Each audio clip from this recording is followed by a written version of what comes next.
Okay, comrades. This is the second of our Learn and Play sessions. It's Bertolt Brecht again. His play, The Exception and the Rule, which, as I mentioned last night, had its world premiere in a kibbutz near Haifa in 1938, which was quite astounding to discover, and has a lot of ramifications. We're going to read a scene from that, and we're going to have a few volunteers from the audience to play parts. But we're going to begin with a sort of an overview of Brecht and the play and some of the things that came up last night as well on estrangement and so on from comrade Esther Leslie. Thank you. Yes, I'll just put some context in and maybe turn to Tam to read something or other. I guess we're all assuming you know who Bertolt Brecht is, and I'm sure most of you do, and many of you will have seen a play of his or heard some music or heard a poem, especially that poem. Is it The Worker Who Reads, Who Built the Gates at Thebes, and so on. It's sort of, you know, and some of the songs that he wrote, especially with Hans Eisler, about sort of unity, worker struggle, and so on.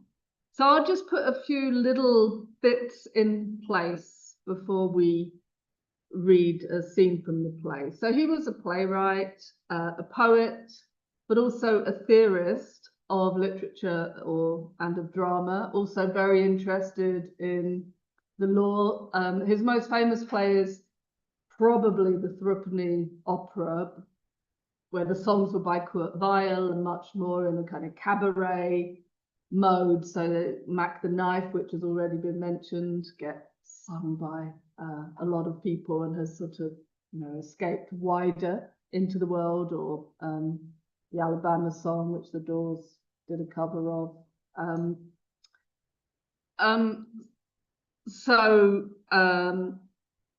Yeah, why did I go off on that?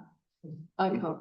Anyway, so the theory aspect, the fact that he theorized drama, I think, is important, because that's most obviously where we can see not just his Marxist and communist politics, but the ways in which he wanted to use drama and literature as a kind of forum to expand consciousness and class consciousness.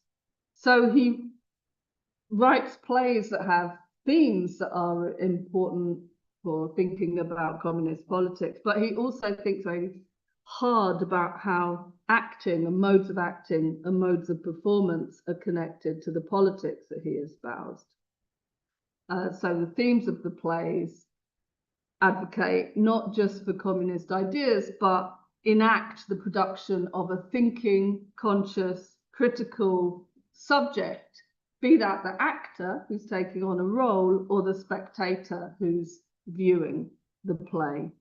And that in that act of sort of producing very conscious, critical, questioning actors and audiences, he's enacting or bringing into being people capable of forwarding communism and taking on the tasks necessary to make communist revolution.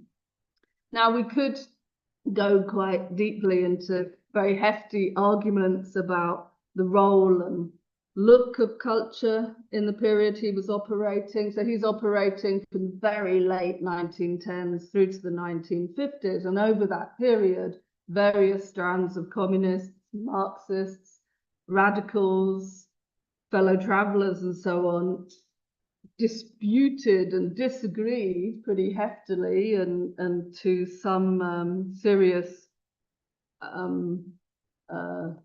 sort of implications on what culture should be. So how paintings should look, you know, expressionism versus socialist realism, how class should be represented, you know, heroically or in defeat, or what realism means. Is it mimeticism, is to be realistic, to look like, to produce things that appear to imitate the world as it exists, or is realism about tapping into other forces and finding ways to render them that might distort them or estrange them? You know, it came down to a famous debate with the literary theorist Georg Lukács, Thomas Mann, German bourgeois realist, or Franz Kafka, German-speaking Czech kind of expressionist. We could go into all those arguments. They extended into ideas around, you know, should one represent the world that is or the world that's desired by communists? And also who should write or paint? You know, class passport argument, should only the working class produce art? What does it mean if someone educated, you know, in the bourgeois academy claims to represent and stand by the side of proletarian revolutionaries? And there's a further debate about whether writing or painting has any political value at all. Maybe one should forget about novels and oil painting and all of that and put our energies as communists into film and radio and the reproducible and so on. And Brecht is there in all of those debates in various ways. And he experiments a lot himself with form, often choosing to draw on popular modes such as musical, cabaret and circus, and those more famous works such as the Threepenny Opera sort of come out of that kind of context of Weimar culture and what was happening at the time. But he then developed sort of different modes, more classical, in a sense, modes of representation, but he never gives up on songs. He always wants to incorporate songs in his work, and we can think a little bit about why. What he does develop in his work is the idea of the play as a kind of forum, a play that persuades audiences and actors to critically think about the world as it exists. And he does, it's not that he wants to just open up a space for anyone to think anything. He is trying to push people towards the conclusion that communist revolution and dispossession of the warmongering and expropriation of the profit-hungry bourgeoisie is the answer, and all of the problems stem from the system as it exists. But he doesn't want to make plays that say that outright. He wants to show it through scenes and scenarios and situations that then lead audience and actors to draw those conclusions and possibly other ones, and then to argue it out. So how this might work in relation to one scene, I just wanted to go through. It's a film that Brecht was involved in from 1931 called Kula Vampa. And Kula Vampa is the name of a garden colony on the outskirts of Berlin, where people who've been evicted, which is what happens in the film, go to live because they have nowhere else to live. And Kula Vampa was a collective work. Brecht did the screenplay, Hans Eisler did the music, and there was a Bulgarian called Zlatan Dudov, who was a friend of, or a colleague of Mayakovsky and Eisenstein in Moscow, and had been very influenced by the Soviet avant-garde. And the three of them get together to produce this film that advocates for communist politics. And there's one episode in it early on called One Unemployed Less. And it's a very striking scene just after a scene where all of these young men have been forced to compete to try to get the very few remaining jobs in factories, and they're cycling almost like a Tour de France or something from factory to factory where it says hands wanted, you know, and we see their legs going round and round and round, these extraordinary filming. As one young man doesn't manage to get a job, he goes back home, there's an argument with the family, his father accuses him of being lazy, father goes down the pub, mother goes out to work, his Communist Party sister goes out, I think, to a group meeting, and he's alone, and he goes towards the window, flings it open. We look down onto one of those bleak back courtyards in Berlin. He sees the watch on his wrist, he takes it off and lays it neatly by a plant. The camera goes into a close-up of the watch. He moves the plant pot to one side, steps on the windowsill. Then the scene cuts to his mother coming up the stairs with a heavy bag. And then we just see his hands let go of the window frame and we hear a scream. Camera goes back to the watch and then a flashback to the spinning wheels of bicycles of these unemployed young men seeking work, and then his own bicycle is shown hanging motionless in the flat, and then it's a crime scene, the police, and so on. Now that film scene got Brecht into a lot of trouble. The censor wanted it cut, and Brecht says it's because they understood all too well what was happening there. So Brecht writes about it in a thing called A Small Contribution on the Theme of Realism, and talks about how the censor said, your jobless man is not a real individual, not a flesh and blood man, unique from all other men with particular sorrows and particular joys, and in the final analysis with a particular destiny. His characterization is totally superficial. Your film tends to represent suicide as typical, not merely as the measure of one abnormally disposed character, but rather as the fate of an entire social class. And so Brecht notes, yeah, he understood it. That's precisely what he wanted to do, to say this is not an individual tragedy, but a tragedy for a class which can all too typically end in, if not suicide, at least this sort of deep depression whereby someone recognizes that a watch they own is more value than their own life. And I think in that we see part of what Brecht develops as something called alienation technique. So part of alienation technique is sort of pushing the audience to step back and not to be caught up in the emotions of a moment, but to witness it almost objectively as a series of circumstances that have produced this outcome. And it's not just a sort of individual heroic or tragic fate, but it's something brought to bear on a collectivity or a whole class, much like the way Eisenstein uses the crowd as hero in his films. But I think there are, other aspects to alienation technique. For example, mode of acting in which Brecht sort of trains his troops of actors, putting resources towards making clear that what happens on stage is a performance. You're never lulled into thinking this is a slice of reality that we slip into and let it wash over us, and then when we leave the theatre it's all sort of done and we've been moved, or we go through an act of catharsis and then sort of move back into life. It's somehow about producing a gap whereby you see the actor acting out their role, making visible a gap between them as a role being performed and as real person in the world. And into that gap is a space into which the viewer and the actor is asked to critically step and sort of keep their wits about them. It makes you more alert to this as a performance, which could be performed otherwise, were other forces at play.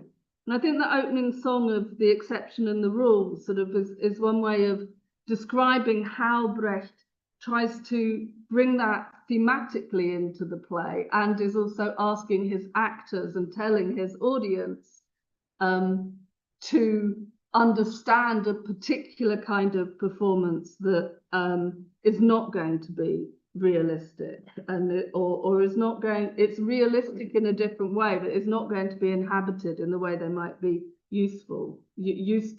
So I don't know, could you read the opening poem, either from there or from here? This is my translation. But Well, I'll go for you. okay, okay. Yeah.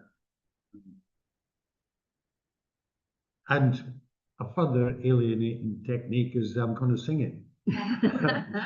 And I'm just going to make up the tune as I go along. We are about to report for you the story of a journey. One exploiter and two exploited undertake it. Watch quite carefully the behavior of these people. Find it alienating, if not alien. Inexplicable, if also typical. Incomprehensible, if also the custom. The smallest action, even if apparently straightforward, should alert suspicions. Investigate whether it is necessary, especially that which is usual. We request expressly find everything that happens over and over not natural, for nothing should be called natural in such a time of bloody confusion. Degrees disorder, planned arbitrariness, dehumanized humanity, such that nothing counts as unchangeable. Thank you. I think that sort of gives a sense that if you can act in a way that's sort of bringing that gap of questioning, you know, why is it this way? Could it be other ways? What is it about the situation that has produced something such as a suicide or an act of brutality? And the ways in which actors might do it, as Brecht theorizes it, is to introduce songs to rip you from the flow, or almost like in the way of a Greek chorus, to produce commentary on the action, to hold it up and make you think about what's going on, what the forces are. There's also often placards and slogans, but another technique is that Brecht likes to use is stories within the stories, or the introduction of other performance spaces, which we'll see later in the scene we're going to look at or perform from The Exception and the Rule, which takes place in a courtroom and which recapitulates the story that we've had so far, but in the language of the law and the different sort of witness accounts and the way in which the law represents the act that has happened. So you get this, again, this kind of putting things under a microscope, I suppose. So those are some of the ways in which Brecht tries to introduce this alienation, this distance in effect, but also this cultivation of an attitude on the part of actors to separate themselves at some level from their characters in order to make it not an emotional and tragic and inevitable sort of performance. And I think this is where his learning plays come in, and the play we're going to perform from is a learning play. Learning plays were designed not to be played in theatres, but to be performed in factories, in schools, at trade union meetings, a bit like some of the agitprop that has existed in other contexts, might be performed in the street, and so on. And the actor, in a sense, they exist primarily for the actors who perform within them. The actor takes on their role as a critical thinker, weighing up the situation in which they're enmeshed, thinking about the stake that they have in the action, the roles they're asked to perform. Brecht wrote several of these learning plays in the 1920s and early 1930s. I think, is it 30, 31, I think is when the one we're going to perform from was written. And they were often written in collaboration with others, including Hans Eisler, Elizabeth Hauptmann, and so on. And they weren't meant to be finished kind of products, and they could develop and change. And in a sense, they're I suppose they're a mode of developing class consciousness and developing political education, but through this enactment. And they always are, I suppose, in a sense, rehearsals, and not just rehearsals of the play itself, but I suppose rehearsals for revolutionary situations and and how one might act within those situations. And in some ways, I mean, they're not morality plays, because Brecht is rejecting morality as a sort of bourgeois concept, but in a sense, they do raise questions of morality, or what would it mean to act as a comrade, or what is the right action to take given a certain situation. And they also sort of allow one to reflect on the class forces and how those come to bear on conventional morality and how one might see things differently. So that's the plays. I thought I'd just say something very briefly about Brecht's relationship to communism. He never joined the Communist Party. He was politicized in war, like a lot in his generation. I mean, he was a medical orderly in Germany, so he was seeing the fairly brutal effects of war.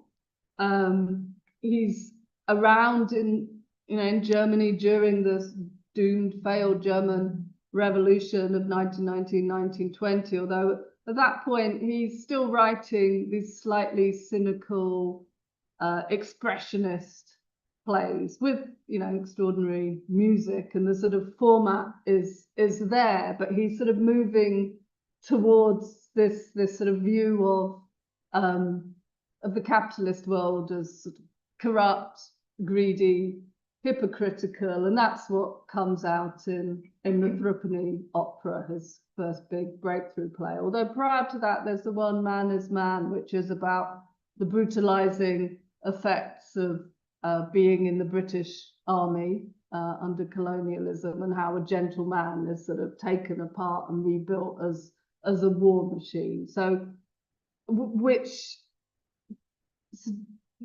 is such a Brechtian kind of thing about how people are made through circumstance and can be unmade and remade in different circumstances, and we witness that as through the development of the play, and get to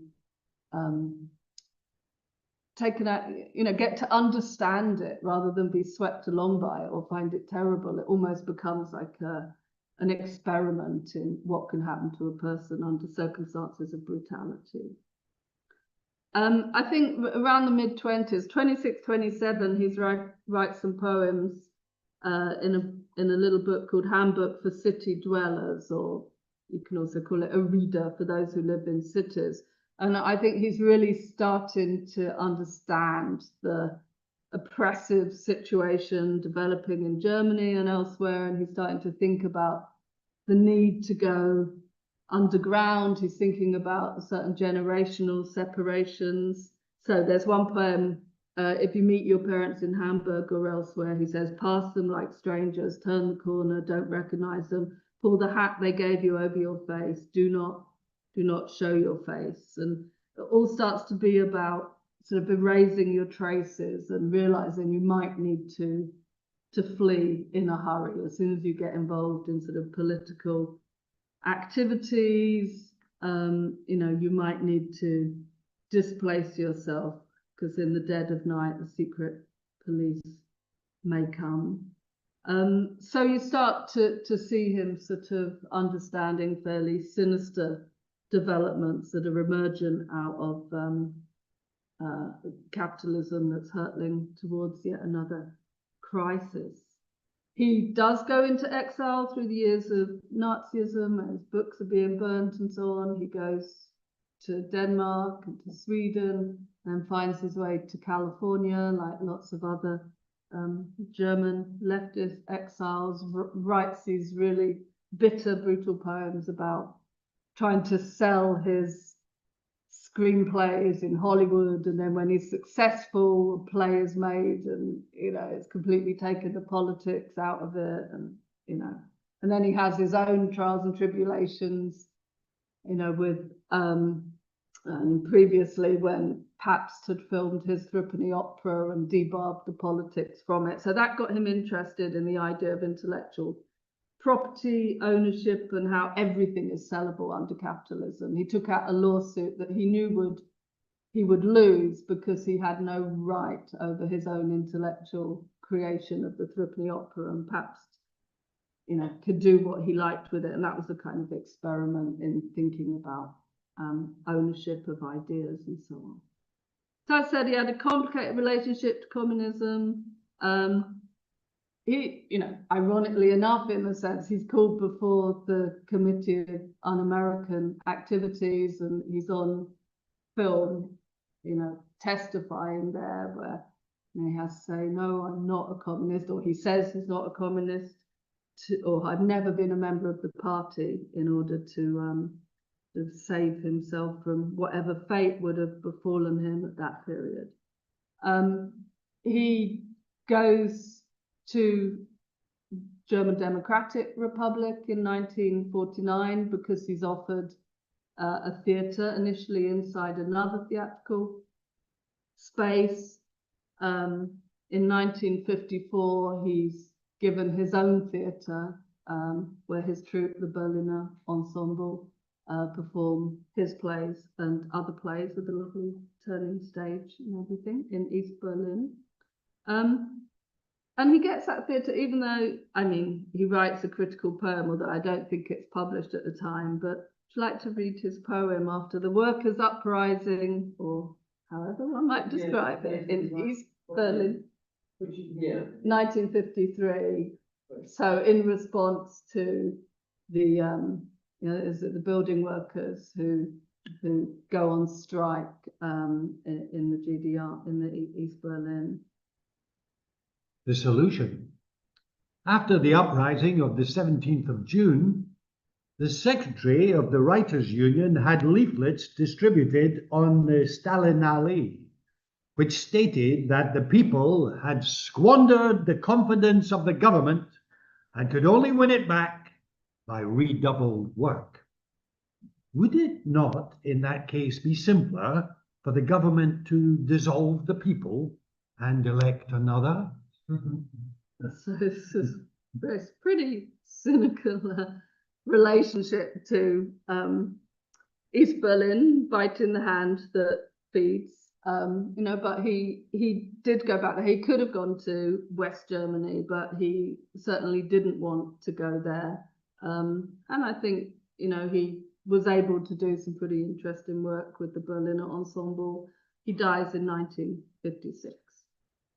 So we're going to be looking then at, or we're going to be performing a scene from this play from 3031 called The Exception and the Rule. So I thought, because we're only doing one small bit from it, we should give you some sense of the plot. So I don't know if we both want to do this kind of remembering details, but it begins, there's a merchant and he wants to cross this desert because he's heard there's oil. But he's in competition, isn't he, with another merchant. So, these are two search parties trying to get to the site of oil first so they can make profits. And he has a guide who's like his sort of foreman, who is in charge of the coolie, who is, carrying the pack, and they're traveling together across the desert. And it's quite an arduous journey, isn't it? And I think it's at the point when they get to a sort of halfway town where they're staying overnight. That's when the guide is dismissed. He sacks the guide. Yeah, because the guide hasn't beaten the coolie enough to make him work harder, walk faster. You know, the merchant is terrified of not getting to the oil first, and so he berates the guide and says, "You're not treating this guy badly enough, so I'm going to dismiss you." Yeah. So that's what happens. And then the circumstances of the journey all get sort of talked through in the court case when they arrive there. That's right, because after that, the coolie and the merchant go off. They cross the river. He forces the merchant forces the coolie to cross the river, even though the coolie can't swim, and it's a really difficult act for him. It's blazing hot, and there's a point at which the coolie is thinking, the guide has told me maybe to share my water with the merchant because he'll be thirsty, and then he won't beat me so hard if I'm nice to him. So he goes to hand the water to the merchant. The merchant assumes that the coolie is about to kill him, shoot him, or hurt him in some way, and so the merchant shoots the coolie dead. And then there's a court case, which is the scene we're going to perform, and then that's kind of the end of the play, isn't it? So it ends on the court scene. So we'll because you'll get a recapitulation of the play within the court scene. We can then afterwards maybe talk about what lessons or what learning we think is being communicated through the play, and what is being said about the legal system and the class system and so on. And also this fact that it was first performed in a kibbutz, Givat Haim, in 1938. It had been published in this journal, the International Literature. There was a Moscow-based journal that it had been published there in 1937, and it was only 6 months later, it was September 37, it was only 6 months later, on the 1st of May 1938, it was performed in this kibbutz by presumably a lot of lefties that were living there.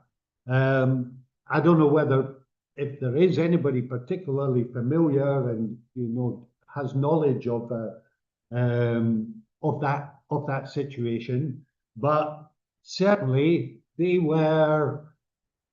It was still under British mandate, Palestine, and there was ongoing battles going on with an Arab uprising at the time as well. So there's a lot of significance and sort of resonance, like I say, in that in itself. And then even more so in ways that this has then been researched by Israeli academics, and this guy in particular, Freddie Rokem, he's written an article about it, about the archive, and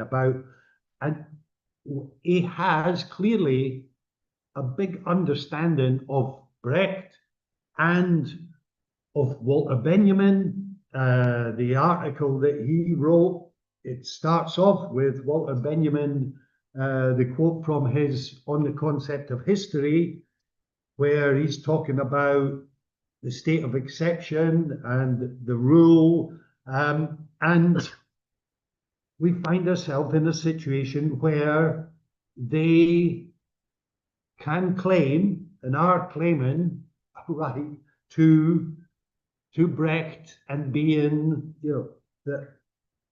lefties still. They're not latching onto the huge ironies that become apparent to an extent that you'll get a flavour of with the reading. You'll see some of the resonances coming up even within what we're going to do. But tomorrow night we're looking at more on the concept of history with Benjamin, and another angle that does tie in ways as well is the fact that the painting that Benjamin was inspired by, and he bought it of Paul Klee in 1921, that is now in the Jerusalem Museum. They've laid claim to so much, and they've been able to get, as I mentioned yesterday, the International Brecht Society to have their symposium in Israel. And so there's a lot of, it's not just about that period back then and that them identifying as such with the left and with Brecht. It goes on now, so it throws up a whole load of stuff. I mean, what was also interesting, because the play was translated into Hebrew for that first performance, which I think shows a sort of interesting commitment. And the director was a Weimar person who'd done Alfred Wolf or something, who had done directed a Hebrew language version of Thrupney opera as well. But all of that sort of taking place within this sort of idealistic, rurally based kibbutz movement, with all these Europeans presumably living there who, come into exile from Hitler Germany, but still trying to hold on to radical aspects of German culture.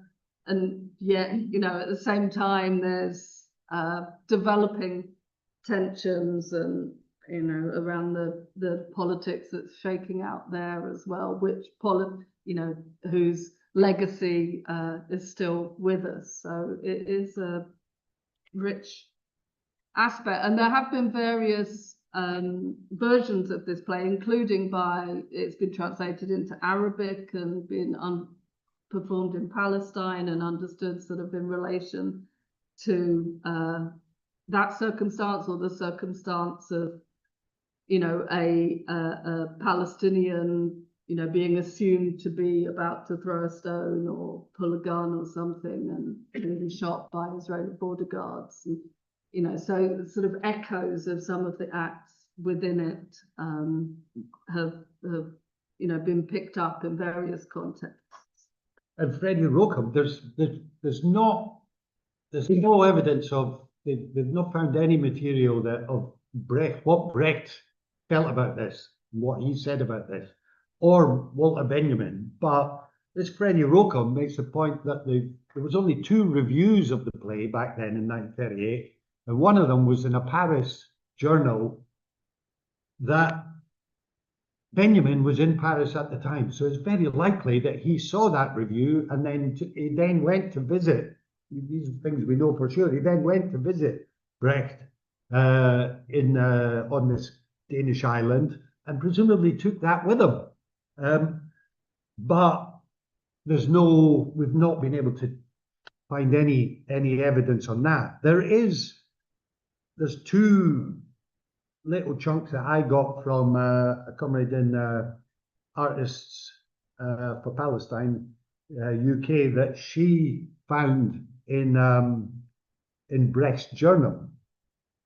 And he said, this is one of them, he said, Dublin horrified me by proclaiming a Jewish state with its own homeland, donated by Wall Street. Out of fear for their sons, they are all, including Zweig here, relying on the Zion real estate speculation. So Hitler has fascicized not only the Germans, but the Jews as well. Brecht said that. And he also said, there seems to be, this is from when he was in the States, there is a new communist policy. The American Jews are to organize themselves as a national minority. An attempt in vain to object. I attempt in vain to object that Schoenberg, Einstein, Freud, Eisenstein, Meyerhold, Dublin, Weigel represent not Jewish, but other cultures, etc., etc. What the Jews need, just as in Marx's time, is to emancipate from capitalism and not to retreat into their old culture. So he wasn't of that view, you know, that about that rising Jewish national movement that involved the kibbutzes. So, okay, now it's the time to perform. yes. So we have scripts here. Who we have? I think we need 4 volunteers. Comrades, go on into that.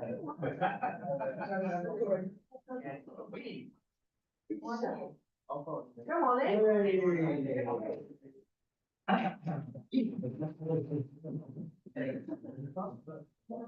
Hi.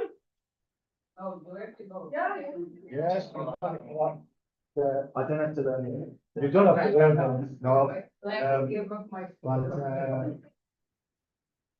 were going to vote, you know. Do the camera work. I think the camera's doing the work. Ben's going to be the guy.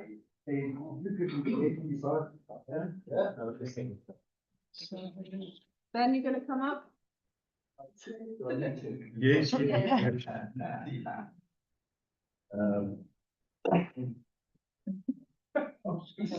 Oh, you can come through here. So we've got a guide, we've got innkeeper, would you be the Yes. Yeah. Widow. We've been meeting.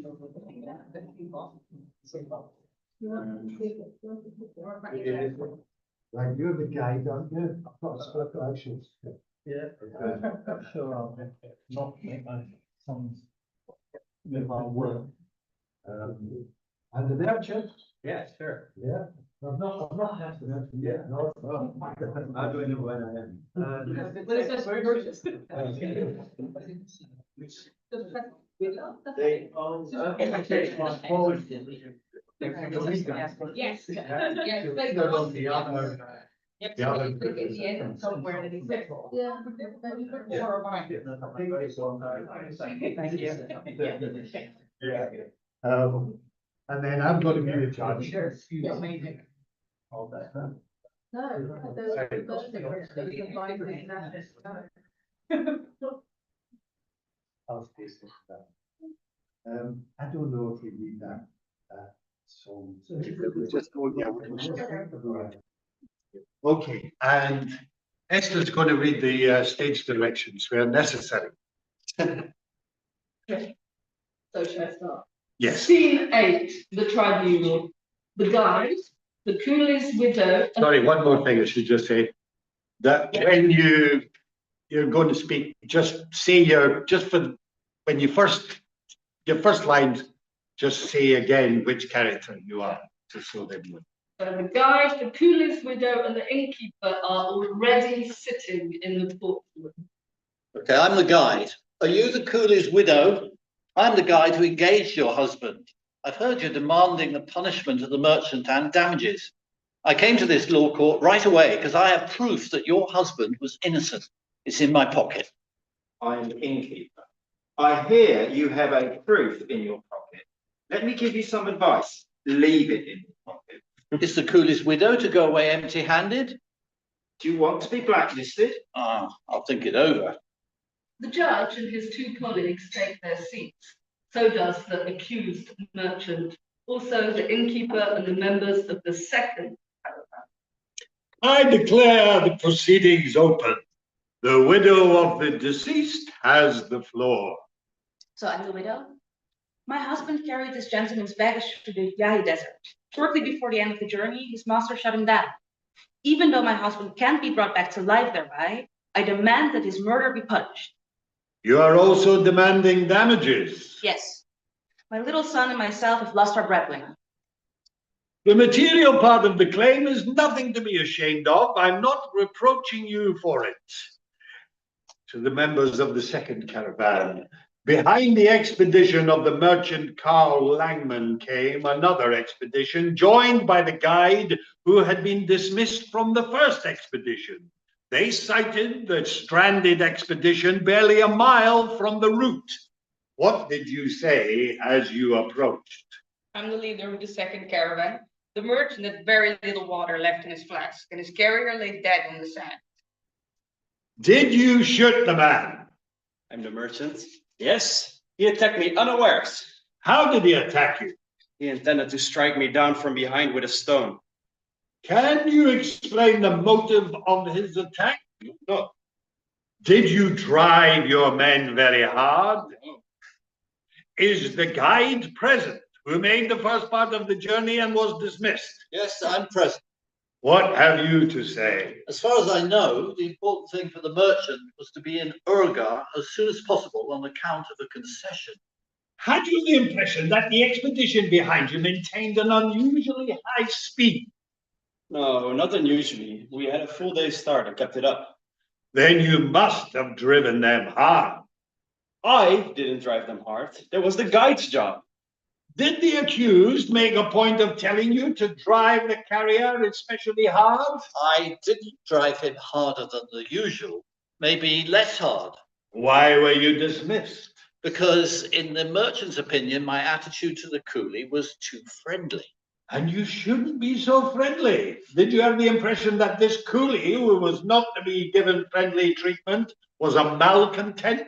No, he put up with everything because, as he told me himself, he was afraid of losing his job. He didn't belong to a union.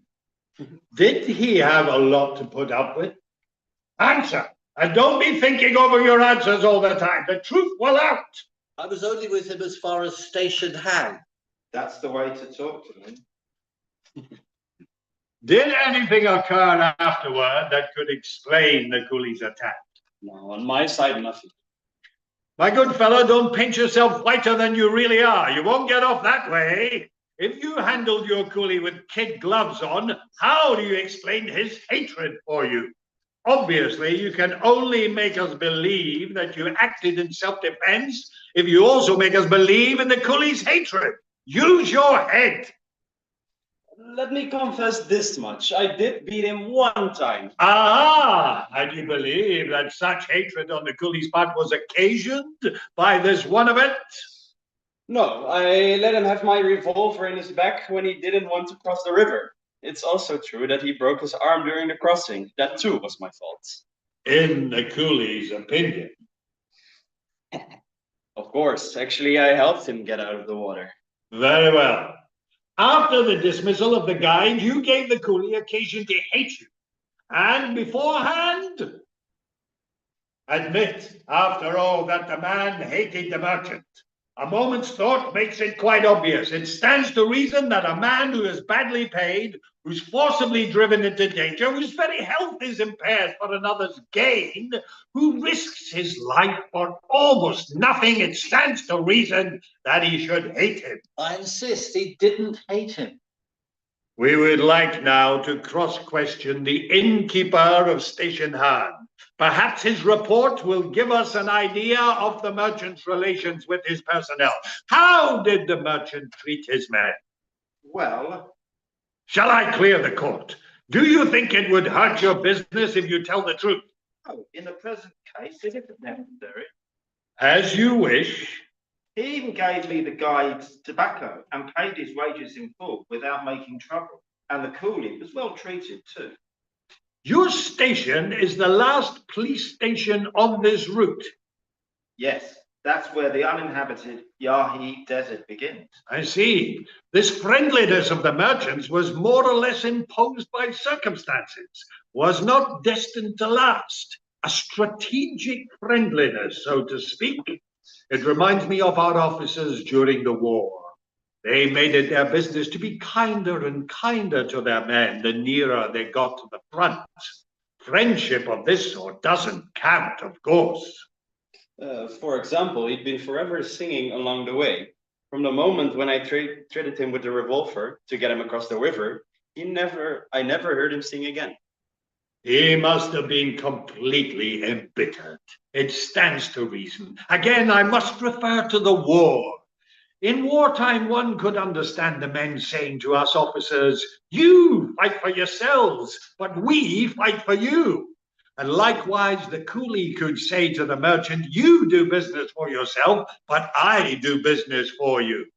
Let me confess something else. When we got lost, I shared one flask of water with him, but I intended to drink the second myself.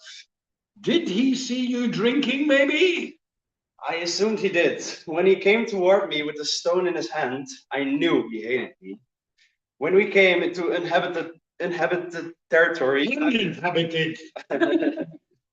uninhabited territory, I was on guard day and night. I had to assume that he would fall on me at the first opportunity. If I hadn't killed him, he would have killed me. I would like to say something. He can't have attacked him. He never attacks anybody. Keep calm. I have proof of his innocence in my pocket.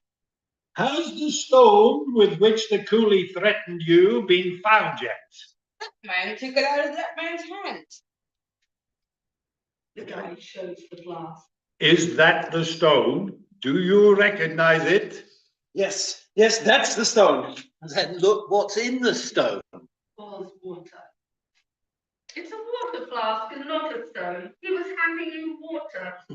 Certainly looks now as if he hadn't wanted to kill him at all. You see now, I was able to prove it. He was innocent. It's exceptional, but I was able to prove it. I gave him the flask when he set out from the last station. The innkeeper is my witness. This is my flask. Fool, now he's done for. That cannot be the truth. Are we to believe he gave you something to drink? It must have been a stone. No, it was not a stone. You can see for yourself it was a flask. But I couldn't assume it was a flask. The man had no reason to give me something to drink. I wasn't his friend. But he was giving you something to drink. But why did he give him something to drink? Why? I suppose he thought the merchant was thirsty. The judges exchanged smiles. Probably because he was human. Judges smiled. Perhaps because he was stupid. I think he had nothing against the merchant. Then he must have been very stupid. The man had been hurt through me, possibly for the rest of his life. His arm, it was only right if he wanted to pay me back. It was only right. He walked at my side for little money, and I have much money, but the road was equally difficult for both of us. So he knows. When he was tired, he was beaten. And that was wrong? To assume that the coolie would not strike me down at the first opportunity would have been to assume that he had lost his reason. You mean you assumed with justification that the coolie must have had something against you? You may then have killed a man who possibly was harmless, because you couldn't know him to be harmless. This happens also with the police at times. They shoot into a crowd of demonstrators, quite peaceful folk, because they can't see why these folk don't simply drag them off their horses and lynch them. Actually, the police in such cases fire out of pure fear, and that they are afraid is proof of their good sense. You mean you couldn't know the coolie was an exception? One must go by the rule, not by the exception. Exactly. What reason could this coolie have had to give his tormentor something to drink? No sensible reason. The judge singing again. Such is the rule, an eye for an eye. Only a fool waits for an exception. A man of sense would not expect something to drink from his enemy. For in this system which they created, humanity is an exception. If you perform a human act, you pay the penalty. Oh, fear for the man who would be friendly. If he tries to help someone, hold him back. Near at hand, someone is thirsty. Close your eyes quick and close your ears. If someone's on the street homeless, ignore them. Near at hand, someone is groaning. Don't make a move. Someone's shouting for help. Woe to you if you forget this. If you give a man something to drink, and it's a wolf that drinks. The court takes counsel. Judge and his two colleagues withdraw. Aren't you afraid of never getting another job? I had to tell the truth. Well, if you had to. The judge's turn. The court has another question to put to you. Is it possible that you had something to gain by shooting the coolie? On the contrary, I needed him for the business on hand in Urga. He carried the maps and surveying instruments which I needed. I could never have carried all those things by myself. Then you didn't close the deal in Urga? Of course not, it was too late. I am ruined. Then I pronounce the verdict. The court regards it as proven that the coolie approached his master not with a stone, but with a water flask. But even when this is granted, it is more credible that the coolie wished to kill his master with the flask than that he wished to give him something to drink. The carrier belonged to a class which had indeed motive to find itself handicapped. For men like the coolie, it was not short of good sense to protect himself against an unequal distribution of the water. Yes, to these people with their narrow and one-sided outlook, moreover, that embraces only the external realities, it must even seem just to avenge oneself on one's tormentor. On the day of reckoning, they have everything to gain. The merchant did not belong to the same class as his carrier. He had therefore to expect the worst from him. The merchant could not believe in an act of comradeship on the part of a carrier whom, as he has confessed, he had brutalized. Good sense told him he was threatened in the highest degree. The uninhabited character of the territory must perforce have filled him with apprehension. The absence of police and laws made it possible for his employee to seize his share of the water, nay, encouraged him to do so. The accused acted, therefore, in justifiable self-defense, it being a matter of indifference whether he was threatened or must feel himself threatened. In the circumstances, he had to feel himself threatened. The accused is therefore acquitted. The plea of the carrier's widow is dismissed. So ends the story of the journey. You have heard and you have seen. What you have seen is gone. What continually occurs. But we ask you, even if it's not very strange, find it estranging. Even if it's usual, find it hard to explain. What here is common should astonish you. What here's the rule, recognize as an abuse. And where you have recognized an abuse, provide a remedy.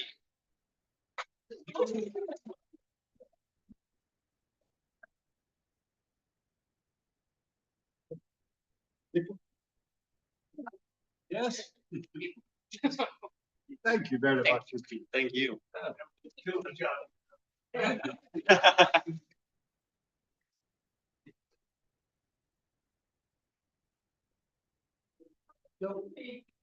Does anyone want to, discuss or ask questions or say what they?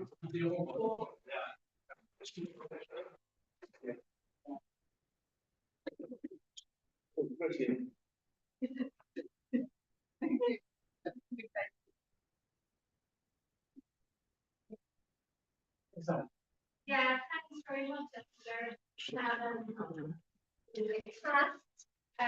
You were bloody marvelous. No, I think it was great because I liked the way the judge behaved as though like he was really taking everything into account and like listening, and on the other hand, like behaving as though he was an arbiter of the facts. But then when it came to the decision, his class instincts came to the fore, and he, no matter even how tenuous the evidence was, he believed that a merchant would have a justifiable reason to fear the person he oppressed so badly. So that came out really beautifully. And in fact, is indicative of many a verdict in courts even today, I think, you know, because you have to think about what is likely from the point of view of the person who's the ruler, to know that those below you will hate you for what you've done, even though they may themselves be more human than you are. So I'll stop. Is that why we have juries? Yes, yes, this is it. This is it. Yeah, yeah, You don't have this. yeah. I agree with jury, yeah. It was just a question, I think, of what exactly date. And why is the question what exactly is the date is because part of what's going on in 1930-31 in Germany is the argument that the state of exception justifies the president in dissolving the provincial government of Prussia, which was controlled by the SPD, and putting the federal army in place of the SPD police, which prepares the ground for Hitler's coup. And Carl Schmitt, who became Hitler's crown jurist, argues that every constitution inherently contains within itself the state of exception in which it's necessary for the self-defense of the constitution, but also that everybody is either a friend or an enemy. And that law is the context of law is so it, besides being about class and stuff, it sort of feels to me as though it has a side discussion of this great fight about the German constitution, which is going on at this moment in time. But maybe I'm completely wrong. I think that's really, really interesting, and I'm sure that's context. I mean, one of Benjamin's guilty secrets was he's been quite interested in Carl Schmitt earlier in 1921 when he read Critique of Violence, which was about different kinds of violence and violence. He's been interested in Schmitt, but obviously as things went on, it becomes clear where Schmitt politics lie. Perhaps that's also how the discussion between Benjamin and Brecht about how we think about the political outfall of these things. And yeah, definitely, I think that it is also about when do you raise the state of emergency or exception, and yeah, how can it be used by power to justify the suppression? So I think, yeah, it's really good context. I was just going to add, Michael, correct me if I'm wrong, confirm if I'm right. Well, my understanding is that from 33 to 45, Hitler ruled according to the Weimar Constitution. He actually stayed within the Weimar Constitution. We banned political parties. Or you can ban political parties within a constitution. You had very extensive powers in. I mean, my understanding precisely is that what you have is something that was sold, by social democracy.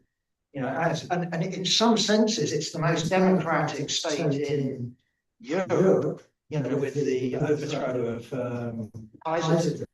And the point is, you have this executive president who has enormous powers, and you have the power to suspend, all sorts of emergency law. But anyway, my understanding is that Hitler, from 33 to 45, was a constitutional order. Which is also something worthwhile considering, given our monarchical constitution, what appears to be super democratic, what is sold to be super democratic, can actually become radically actually become radically. I think I'm right in that. It's worthwhile looking I up. think I'm right in that. It's worthwhile looking up. Something to look forward to. Was that? Something to look forward to. They passed the referendum giving Hitler, they passed the referendum implementing the bureaucracy. It's constitutional for both to pass the referendum is possible because gives an substantial amount of socialist democracy, which gives the Nazis a majority. But then, once they pass the referendum, although the constitution is then over, because the referendum has replaced it with the bureaucracy, which is why the German constitution now prohibits referendum.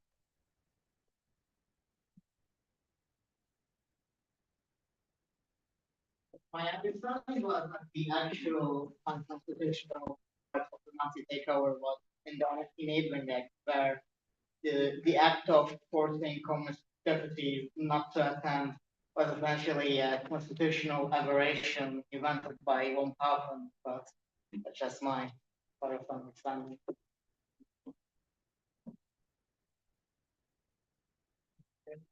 Something that interests me is whether that method sort of communicates that, whether, you know, one's not just swept along by the events, but I mean, I get this even, you know, having read it a few times, you're sort of always on your toes trying to work out motives and, you know, the way in which it's reasoned and you know, the positions people are taking. It, you know, it feels like you can't just slip into it. It's quite an active mode of sort of listening and adjudicating. I don't know, do people feel that? Does it sort of feel different to other kinds of plays? I wonder. Does that, you know, method sort of work, and does it work politically to, you know, force us into this position of developing our own consciousness around questions? It does in a certain sense. It's like in capital. You've got capitals. What Marx says that is, well, this is not every capitalism, but this is a sort of type, you know, like they use ideal type. So I'm taking it very much that the judge isn't every judge, but it's sort of every judge. Do you know what I mean? It's playing a role, you know. Yeah. So you're getting type as opposed to what you might get on a Hollywood film. You see the guy see it with his kids or something like that. So to me, he is the judge. It is all judges standing in as judges. So, and there is the way in which it relates to performance, in that he's sort of feeding lines to other characters or modulating positions and sort of being sort of different, trying out different strategies. You know, I think there is something that makes you think about the law court as a kind of realm of performance and people taking on roles, and that, which is kind of interesting. That's a very sort of literary and aesthetic appreciation of it. Really ring true to me.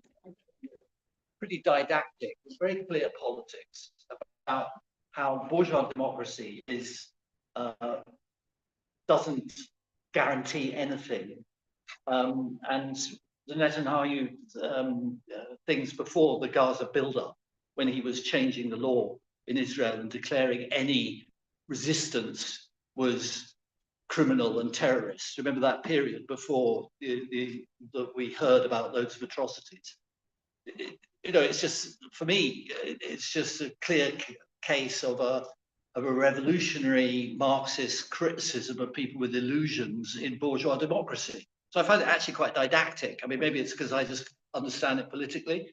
I don't find I'm thinking more about the issues, really. It just... There is this idea that surely someone would hate someone who mistreated them, and it's exceptional that it really doesn't actually, you know, gives an act of generosity. So that already produces a sort of anomaly in just saying, well, there's class struggle and, you know, these boring classes are there, because Cool is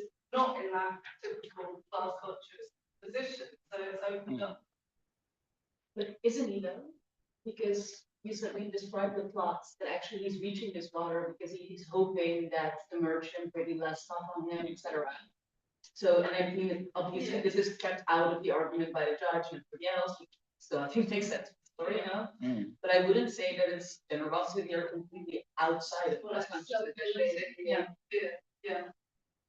But I suppose there's something in it which isn't the didactic revolutionary politics, which is the kind of Jesus moment at the end of claiming that this system, that anything human and sharing is perceived as violence to the system, which is quite familiar to me, that people who don't behave in the way of conflict and competition are perceived as dangerous to powerful institutions, or you know, just from writing for music magazines, you know, that if you don't behave in the way in which it is competition and a struggle of your particular set of things against the others, you're not understood, and you become an aberration which must be eliminated. I mean, I found that quite surprising as the shouted conclusion at the end. Also, I think if you look at this aspect where you see very clear, although they seem to me to have a very clear class solidarity, where the judge is kind of hinting at the merchant that he's actually on his line. If from this scene, it might not exactly have been super clear, but the guide, well, he of course he takes it up for, he stands up for the coolie. But if you look at the whole play, we have not really touched upon that. But the guide gives his flask to the coolie, and he says, keep this hidden because you're gonna have way too little water, and the merchant's never gonna share with you. Keep this hidden, and you know, offer him a drink, and he actually really helps it. So you have in this scene that we acted out, we have of course the very clear higher of upper class solidarity, but in the beginning of the play you also see that the working class solidarity is also there, where the guide is helping out the coolie already, by, you know, hinting that he might get into more of a predicament. And I think if we look at the session of this morning about or this afternoon about you know, different classes, development of classes, transformation of classes, and maybe middle classes, in this hierarchy, we of course have the judge and the merchant kind of in the same level, but you see the difference between the guide and the coolie, and the guide being higher up, and he just gets sacked, but he doesn't get into trouble. He has a bit of leeway, he can help out the coolie, but he gets into trouble for being too friendly with someone lower than his station. So he is maybe considered to be in a more of a, well, a different part of the working class than his, well, his lower class, well, friend, I guess. So you can maybe get something out of there too, that even helping out someone in your own class is not without risks, or it might be with less risks than for the one than for the other. So the guy might have more leeway than the coolie in that case. So I think that's an interesting part of the entire play as well. Yeah, you know, as a German, I always find I should learn French more, and I do. I find them quite depressing. But I wonder if you know, most of the plays are quite good in exposing, you know, the injustice. You know, you feel with those below who get it and get it again, and you clearly can see who's in the right, who's in the wrong, and still just not delivered to those who deserve it. Maybe I've only read the plays which are a bit like that, but do you know of other plays where he develops perhaps a more sort of a way forward, a way out, a sort of more, you know, I know you said he's had a difficult relationship with communism, but you know, he was of the left and the socialist of some sort. Plays which go more to the heart of his idea of liberation, or what it could look like, or is it just better on the exposing injustice rather than presenting, you know, viable alternatives? Sticks with the exposure, maybe, and showing the class forces. I mean, something like the good person obsession of art is, you know, thinking. I mean, again, it's a similar thing to this. Is it possible to be kind under capitalism, I suppose, and that then does open up an idea that there is a world in which people are kind and not driven by competition and forces, but he doesn't really depict that. It's pure vampire, that's quite a lovely end.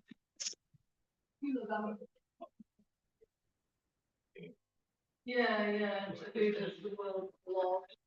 Yeah, and this kind of presents a kind of communist huge sports day of the communist Jews, and they're sort of lying on the grass reading Hegel to each other. But I think there's quite a lot of room for humour as well. You know, you really felt like you as the judge, which was actually funny that way as well.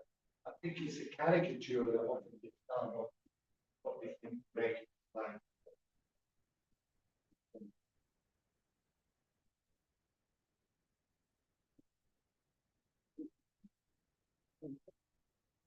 It's just good.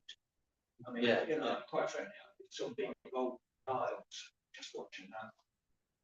But I was also going to say, in that sense, back to this one, I also thought the judge who exposed the truth about was this a stone or was it a water bottle? It was a water bottle. Was also acting, you know, again as a sort of a judge discovered the truth, but there was a deeper truth, and that's the class truth. So even if it was a water bottle, the guy was innocent.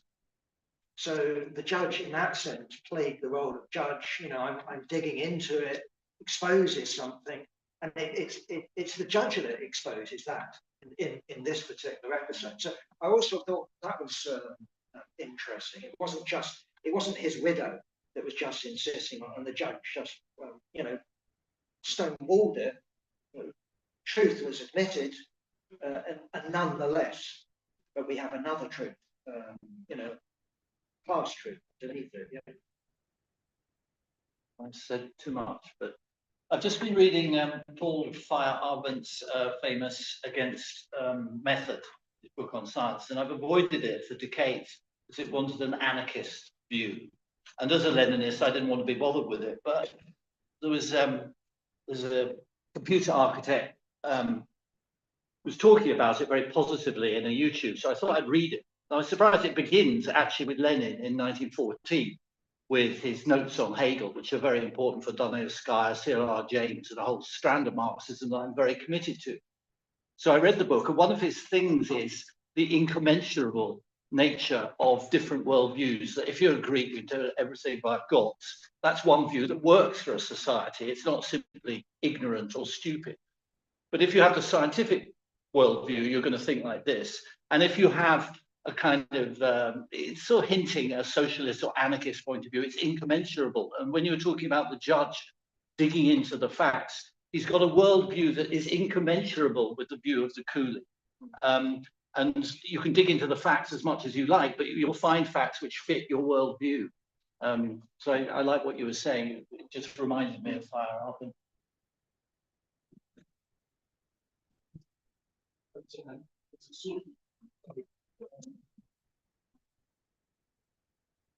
I mean, I get, and I find very interesting the point about, you know, at the time when I was working at the maybe I can't help keep falling into the drama, you know? I mean, I know it's not naturalistic, but also it is like with the judge, although you know the likelihood is he's just like not give the widow any compensation. For me, like I kept hoping because the judge appears as though he's evaluating the argument and he goes one way and then he goes the other way and then he goes away to think about it. When he comes back, like how it is, I suppose, in all courtrooms, is that you're hoping for the right verdict. And even though, I mean, as Jack says, although the evidence is in favor of the coolie's wife, the reality of society means he can't be compensated because that will cause too much harm to the merchant and the, you know, the system. So you have to avoid it. But even so, I would say that I think that there's actual real drama in it. So I disagree that it's didactic. For me, it's not simply didactic. I don't know exactly how it's going to end. There's an argument in it, and you're hoping, for me, you're hoping that the judge will see the truth, be able to accept, pronounce on the truth, despite the evidence. Yeah, I changed my mind.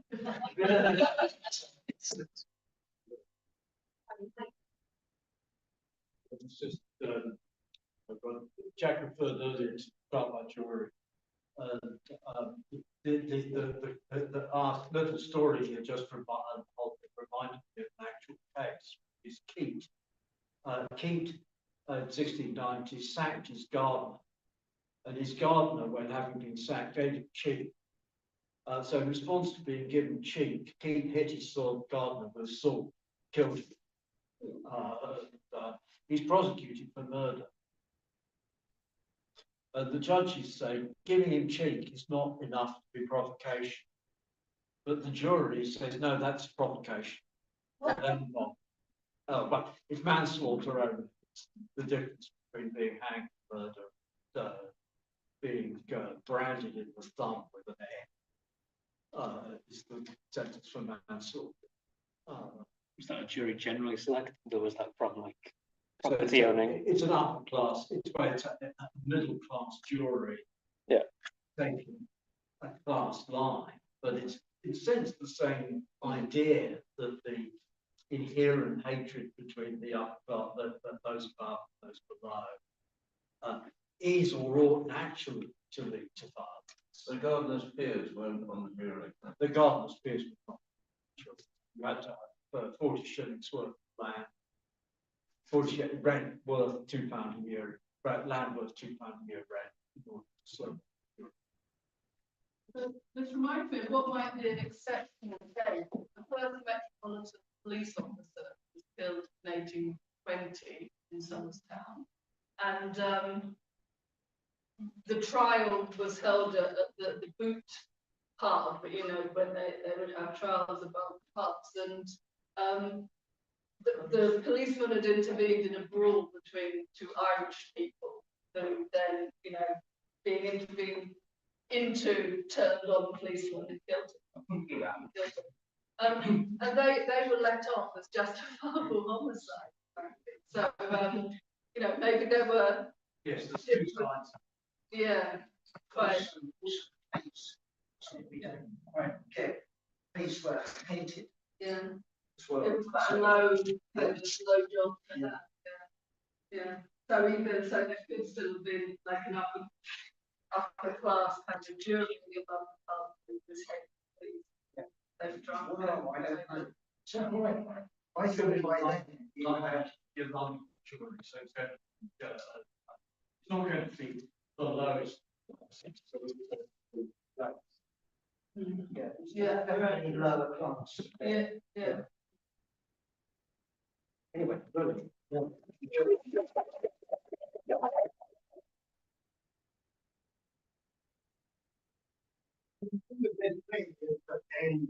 We're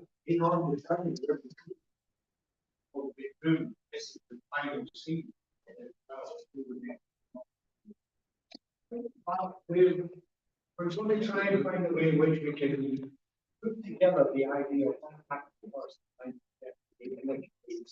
and the play evidence.